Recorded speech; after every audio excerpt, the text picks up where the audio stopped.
Yeah, hi everyone. Great to be with you today. I'm here now in Amsterdam in my studio. So I welcome you into my studio. And hey, there I am again.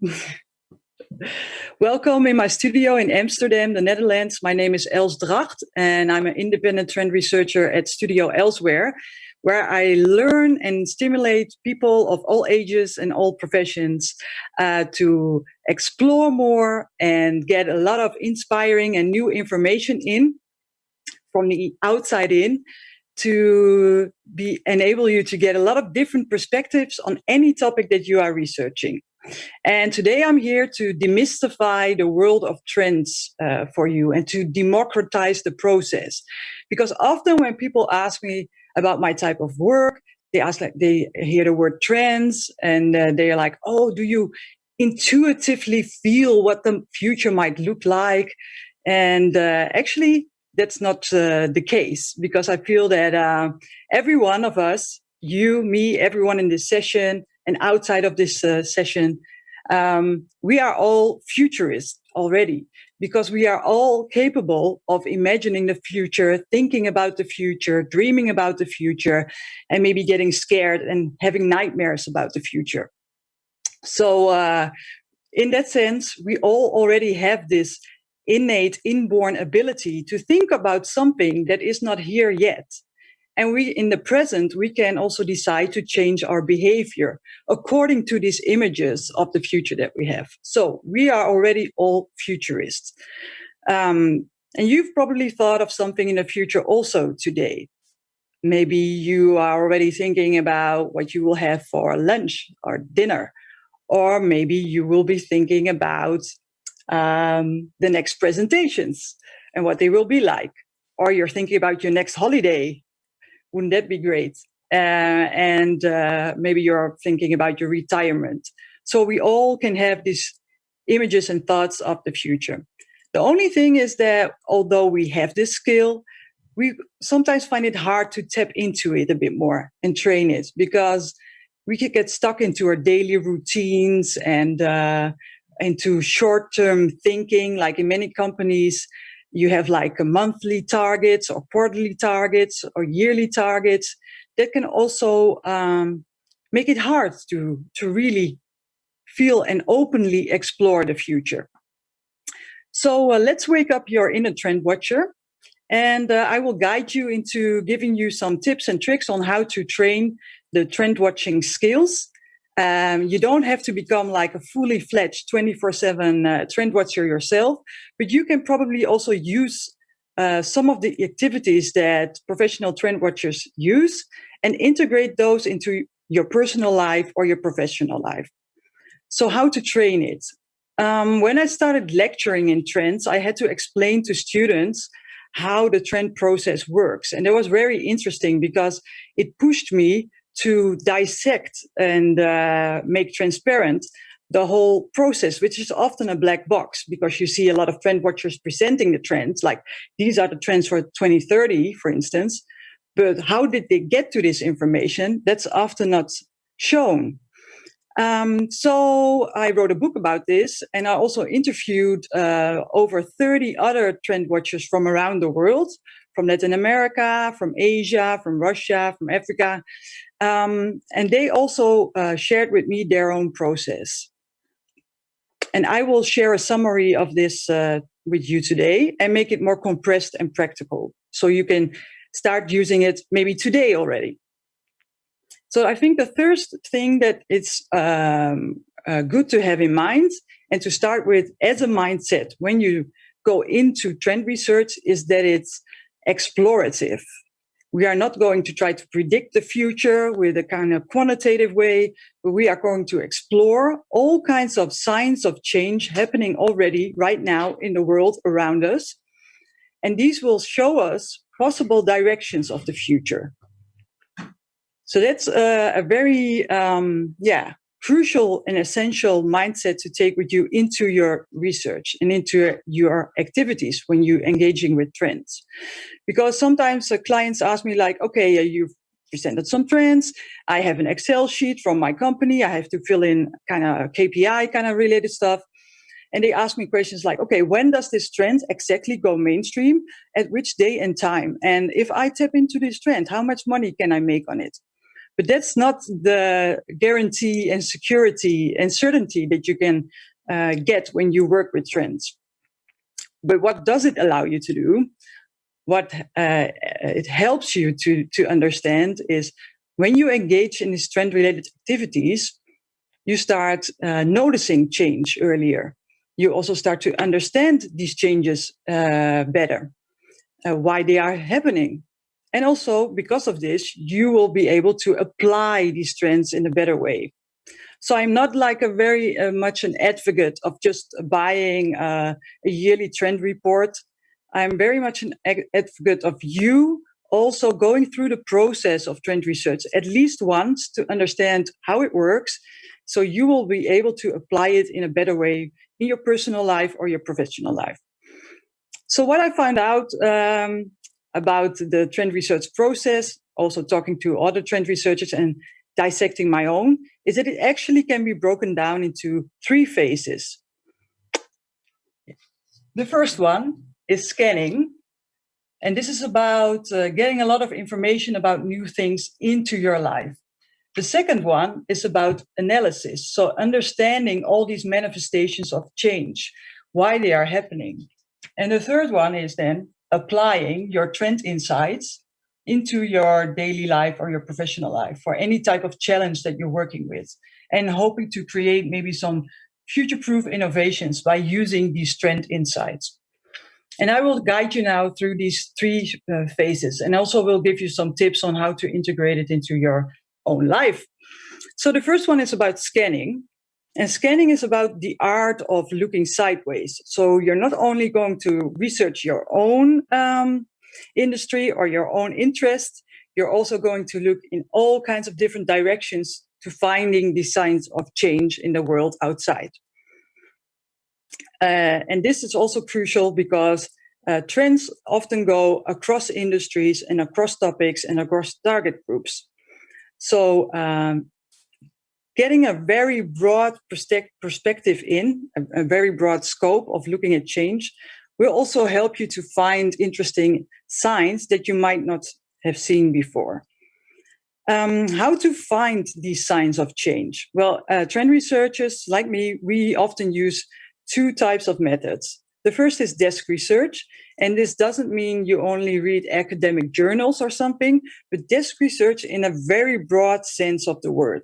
So it's about looking around in the world around you and reading a lot of stuff like newspapers, magazines, and with magazines I mean like all kinds of magazines like Harvard Business Review or Wired about technology, but also more design-related magazines or more cultural-related magazines, to very edgy, kind of weird, out there, independent magazines. So again, not getting a subscription to anyone. Every week or month, just buy new magazines, buy interesting new newspapers, also from outside of your country. Listen to podcasts, go to visit blogs, vlogs, all this kind of stuff. Watch documentaries. Everywhere people are leaving signs that they want to have change, or they want to change something, or they want to innovate. And with your desk research, you're going to find those online or in books, magazines, and hard copy. Then the second method is field research. So trend research is actually not about just sitting behind your computer, because when you go really outside into the world, you can have a much better feeling of why the changes are happening and what they look and feel like. So field research is about finding the front runners and interviewing and talking to them. And with front runners, I mean people who are creating change, who are making innovations, are the ones that are embracing it as the firsts. So the early adopters. And the type of people that you can look for are, for instance, artists, designers, entrepreneurs, academics, or even citizens collectives that, create change from the bottom up. And for your field research, you can find these people by visiting upcoming areas in your neighborhood, visiting new locations, going to trade shows and fairs, going to debates and meetups and festivals, where these people take the stage and show you what they want to change. So these two methods, doing your desk and field research, but in a much broader way than you might now still do, will really help you to get a lot of information in on any type of change. And it will help you to make this more practical for your everyday life. If you, for instance, create a scan plan. A scan plan is that you would say like, okay, for the next coming month, I will listen to one podcast. I will buy a magazine that I never read before, a newspaper that I never read before, and I will watch a documentary and maybe go to one event. So just to make it more, doable for you. So that's one tip about the scanning. So when you do a lot of scanning, this is what you will get. I will just take you into my studio. You will get this kind of like evidence wall. So you will have a lot of information, and it's always good to have it like visible. So print out pictures, or you can also make this, of course, like a digital evidence wall on Miro or Mural, whatever you want, whatever fits your needs best. So it's kind of like what Lourdes was talking about, like the detective kind of. We all have kinds of clues about the future, about new things happening over here. But these are still very isolated. So what patterns can we see emerging? So it's about connecting the dots. We're going to the second phase of the trend research cycle. It's about analyzing what is happening. And we're not going to analyze in a very superficial way, saying like, okay, these signs are all about, for instance, transportation, or these signs are all about food, or these signs are all about technology. No, what we're going to do is we're going to look at it from a human-centered way. So for each sign, we are going to think like, why is someone wanting this change? Why did they put this out there in the world? And why would someone want to adopt this specific change? Whether it's like a new product, a new service, a new language, a new style, new behavior. The manifestation can be very different, but always with the analysis, we're trying to dig a level deeper and dancing with the data, like, okay, and which of these signs actually represent the same underlying values and needs. So we have a lot of different signs over here. It's okay if you don't see what it is because it's just for the impression. We are going to connect the dots, and you can, for instance, do this also in your company with your team. You can print out, you can just get everybody to scan for 1 hour or 2 hours, bring in all the information on signs of change, and then collectively talk about what do we see here and why is this happening. So, for instance, if we talk about analysis, I see here stuff happening about, I will just cluster them because that's what you would normally do. Things about tactility and analog experiences, for instance. Let me see what else is there. Here's some haptic technology. And this one will be the same. All right. So, and that's actually the second tip that I want to leave with you for the analysis phase, is always try to zoom out and think with every new thing that you see, why would people want to use it? Why would they want to buy it, wear it, adopt it? So now we have found, for instance, one trend cluster. Let me see.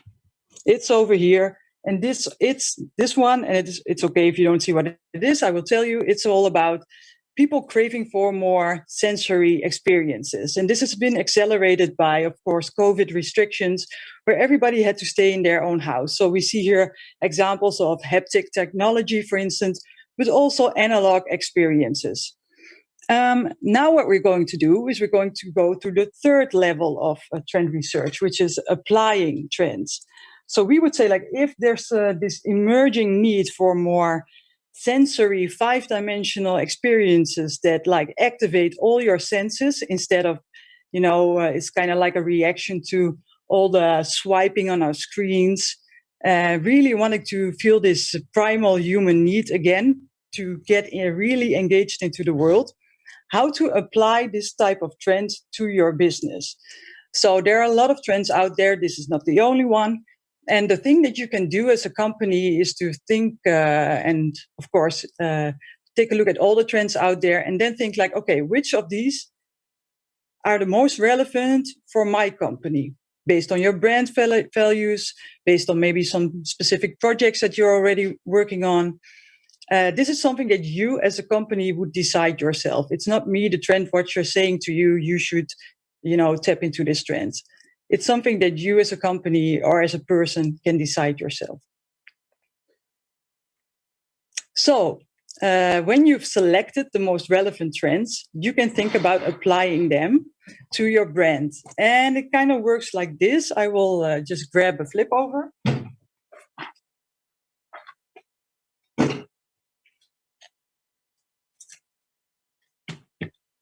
So you can use the, now you've spotted the trend and you understand where it's coming from. Now you can think about like, how can I as a company tap into a trend? So you can say like, how could, for instance, let me see where it is. For instance, Zara tap into the more sensory trend, or Iberia, or Telefonica, or maybe Bank. How could they tap into a trend about more sensory experiences? And that's how you can start your ideation process, saying like, okay, we have this craving for more sensory experiences. How could we as a company create a more sensorial experiences? What should we do in our marketing, in our services, in our products, in our strategy, in our designs, for instance? So if I ask you to think about like, how can you make a Bank? How could Bank create a more sensorial experiences? You can maybe you get a lot of ideas already. And that is what you do when you use your trend insights as a starting point for your innovation processes. So often this type of work is more applicable when you use your trend insights into an innovation process. So some of the other speakers were already talking about more general marketing research and that kind of stuff, or maybe more short-term projects that you're working on. But your trend insights are mostly and best applicable in a more open-ended projects where you really want to explore innovation and also don't have to give a lot of certainty on, if the innovation will come at this date or time, or I have to quantify things. So that's actually in a nutshell the whole process of doing trends as a trend watcher. And I'm really looking forward to everyone in the room starting already today or tomorrow by being more observant of change, getting more interesting new information in, doing your scanning, asking yourself, why is it happening? And then thinking about how could I apply it and think of new innovations myself based on a trend. So let's explore together, see what the new things are out there in the world, and create the future together. Thank you very much for listening.